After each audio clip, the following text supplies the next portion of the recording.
Nunca fui de acreditar muito em coisas sobrenaturais, mesmo indo à igreja e fazendo minhas orações regularmente.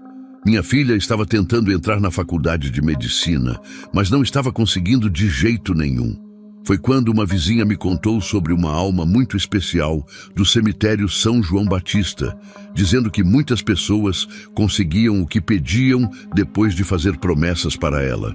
Na época, minha Alice já tinha tentado 3 vezes sem sucesso e andava muito triste.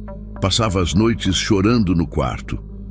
Como mãe, a gente não suporta ver um filho sofrendo, então decidi tentar. Fui até o cemitério em uma manhã de quarta-feira. Comprei uma vela branca e fiz minha promessa em frente ao cruzeiro. Se minha filha passasse, eu voltaria todo dia 2 de novembro para agradecer.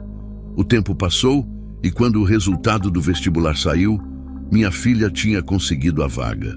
Foi uma felicidade tão grande que nem me lembrei da promessa nos primeiros momentos.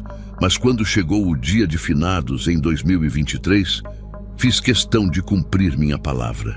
Cheguei no cemitério bem cedinho, ainda estava escuro, carregando minha vela para acender no cruzeiro. Foi quando percebi que tinha algo diferente ali. Vários papéis dobrados estavam espalhados ao redor, todos meio amarelados pelo tempo. Sem conseguir controlar minha curiosidade, peguei um deles para ler. Era um agradecimento, assim como o meu, de uma pessoa que tinha passado em um concurso.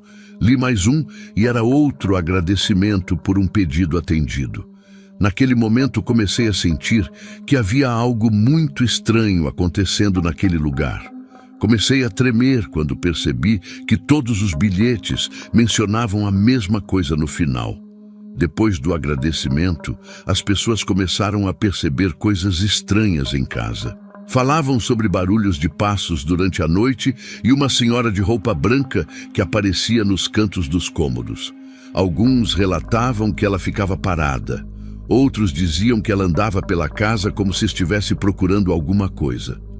O mais assustador é que isso acontecia sempre depois que a pessoa vinha agradecer, como se a alma estivesse cobrando algo em troca. Fiquei tão nervosa que minhas mãos começaram a suar, mas mesmo assim acendi minha vela. Afinal, uma promessa é uma promessa. Enquanto a chama queimava, senti um vento gelado passar por mim, mesmo sendo um dia quente de novembro. Naquela mesma noite, começou. Eu estava lavando a louça do jantar quando escutei passos no corredor que leva aos quartos. Pensei que fosse minha filha, mas ela estava tomando banho naquele momento. Os passos eram pesados e lentos, como se alguém estivesse arrastando os pés no chão. Meu coração disparou na hora. Larguei tudo e fui ver o que era. Mas o corredor estava completamente vazio. Voltei para a cozinha tentando me convencer que era só impressão minha, que estava sugestionada por causa dos bilhetes que tinha lido mais cedo. Mas então senti um cheiro forte de vela, igualzinho ao do cemitério. Quando olhei para o canto da cozinha, vi uma sombra branca parada. Não consegui me mexer, fiquei paralisada olhando aquela forma que parecia uma mulher usando um vestido antigo. Não consegui dormir naquela noite. Fiquei sentada na sala com todas as luzes acesas, tremendo de medo e pensando em todos aqueles bilhetes. A presença ficou cada vez mais forte nos dias seguintes. Era como se ela estivesse me observando o tempo todo, principalmente quando eu estava sozinha em casa. O pior era quando eu acordava de madrugada e via aquela silhueta parada ao lado da minha cama, me encarando. Às vezes, ela ficava tão perto que eu podia sentir o ar gelado que vinha dela. Comecei a dormir com a luz do abajur acesa, mas isso não adiantava muito porque as lâmpadas começaram a queimar com frequência. O cheiro de vela aparecia do nada em vários lugares da casa, principalmente no quarto da minha filha, e isso me deixava ainda mais apavorada. Foi então que decidi que não ia mais continuar com essa história de promessa. Achei que se eu parasse de ir ao cemitério, talvez aquela presença fosse embora e tudo voltaria ao normal. Mas foi aí que as coisas pioraram de verdade. Minha filha começou a ficar estranha, cada dia mais fraca e sem energia. Ela mal conseguia levantar da cama para ir à faculdade e começou a emagrecer muito rápido. Os médicos fizeram vários exames, mas não encontravam nada de errado com ela. Era como se alguma coisa estivesse sugando a energia dela aos poucos. O mais assustador é que toda vez que eu entrava no quarto dela durante a noite para ver como ela estava, encontrava aquela mulher de branco sentada na beirada da cama, passando a mão na cabeça dela enquanto ela dormia. Desesperada, procurei ajuda em vários lugares. Fui em centros espíritas, igrejas, benzedeiras, mas nada resolvia. Todo mundo dizia que eu precisava voltar a cumprir a promessa, que não se deve quebrar um compromisso com uma alma.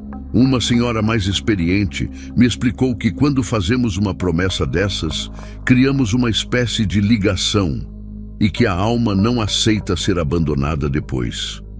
Ela me alertou que quanto mais eu resistisse, mais minha filha sofreria.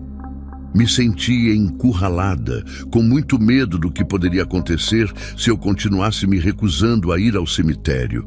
Alice já tinha perdido tanto peso que suas roupas estavam todas largas e suas notas na faculdade começaram a cair, porque ela não tinha mais energia nem para estudar. No começo de novembro, não aguentei mais ver minha filha definhando daquele jeito. Voltei ao cemitério numa segunda-feira, 3 dias antes do dia de finados. Quando cheguei perto do cruzeiro, encontrei mais bilhetes novos. Todos relatavam a mesma coisa que estava acontecendo comigo. Era como se aquela alma tivesse feito um pacto com várias pessoas e agora estivesse cobrando a parte dela. Acendi uma vela e fiquei ali, implorando que ela deixasse minha filha em paz. O vento estava parado naquele dia, mas a chama da vela dançava como se alguém estivesse soprando. E então, bem ali no cemitério, vi ela pela primeira vez com clareza. Uma senhora de cabelos brancos presos num coque, usando um vestido antigo todo branco. Ela me olhou nos olhos e sorriu, mas não era um sorriso acolhedor. Depois daquele dia, voltei a acender velas regularmente, não só no dia de finados. Alice começou a melhorar aos poucos, recuperou o peso e a energia. Os passos pela casa continuam, assim como o cheiro de vela que aparece de repente. Mas agora é como se ela estivesse mais calma, apenas nos vigiando.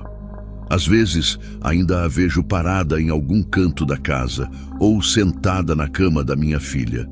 Mas aprendi a conviver com isso. O que mais me assusta é saber que existem tantas outras pessoas presas ao mesmo compromisso que eu, todas deixando seus bilhetes naquele cruzeiro. Não sei quem era essa senhora em vida, nem por que ela ajuda as pessoas dessa forma, cobrando uma presença eterna depois. Só sei que agora ela faz parte da nossa vida e não posso fazer nada para mudar isso. Enquanto escrevo este relato, sinto aquele vento gelado passando por mim e sei que ela está aqui, lendo junto comigo, me lembrando que nosso acordo é para sempre.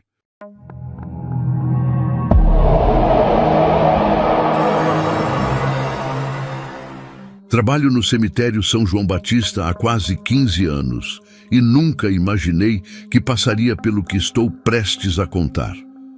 Conheci o José em meu primeiro dia de trabalho. Ele era uma figura conhecida por todos ali, sempre com seu uniforme impecável e um sorriso no rosto, apesar da natureza pesada do nosso trabalho.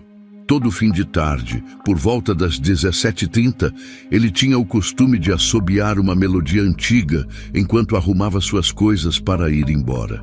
Era seu jeito particular de avisar que estava encerrando o expediente. E todos nós já estávamos tão acostumados que aquele assobio se tornou praticamente parte da rotina do cemitério.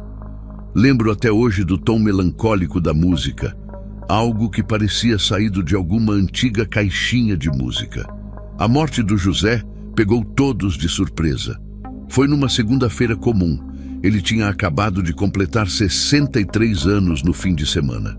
Estava trabalhando normalmente quando teve um ataque cardíaco fulminante perto do jazigo do Silveira, bem no centro do cemitério. Tentamos socorro, mas quando a ambulância chegou, já não havia mais o que fazer. O mais estranho é que mesmo depois do corpo ter sido levado, eu podia jurar que ainda ouvia aquele assobio característico dele ecoando entre as lápides.